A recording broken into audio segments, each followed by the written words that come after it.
You know, the history of jazz piano is one of being a solo instrument, going all the way back to ragtime, the boogie-woogie players and all the stride players like Fats Waller.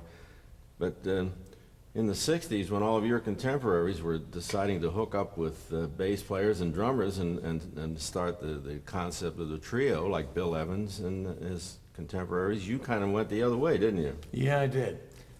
Bill and I are probably the same age, and he went on to start that marvelous, practically influenced all the modern piano players.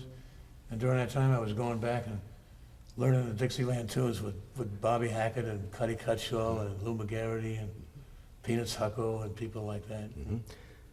And that eventually in the 60s, I guess you started really a solo career. Yeah, it was easier to get gigs, and I'd made a couple of solo albums, and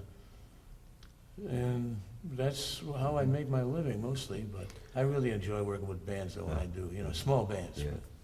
Well, there are advantages and disadvantages both ways. When you're with a band, sometimes you play with musicians you don't like, but sometimes if you get a great group, you can become inspired. Yeah. Now, when you're a solo pianist, there's nobody to get in your way, but yeah, you're nobody to blame but yourself, too. Well, right. You can put the blame on the piano sometimes. Yes, right. But you're left to your own devices and your own inspiration to keep your playing fresh. And I know that you've been doing it for decades now, and it always sounds fresh. How do you do that?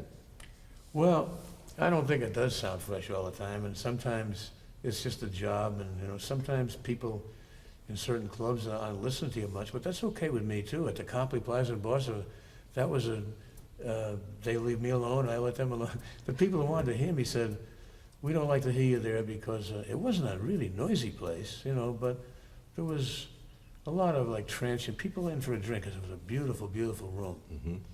So I've done this before in other clubs. I played these medleys, and I wouldn't have to think too much about what to play next because these songs are like word association, and one tune leads into another. And I figure, well, I can kill about half an hour with this medley, you know? It makes a big chunk of the night go away. I'm killing the clock, so to speak.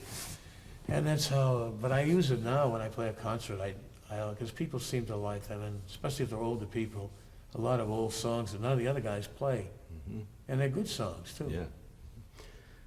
Yeah. When I came to Duquesne University, you were the first person I invited on campus to play for the students. And you played for an hour and a half and said 4 words. You came out and said, Cole Porter, and then played for 40 minutes. Then you came back and said, Jerome Kern, and played for another 40 minutes. I remember that. Yes. I remember being there, of course, yeah. But, well, why don't you, if that's a good way to kill a few minutes, why don't you kill a few now and do one of your medleys for us? All right. Let me see. I have to remember what these are. I made a record of these. These tunes have street in the title. Street. All about streets. Okay. So, give me a sign if it's going to be too long. I got about 7 tunes here, but some of them will be short. Great. Go for it.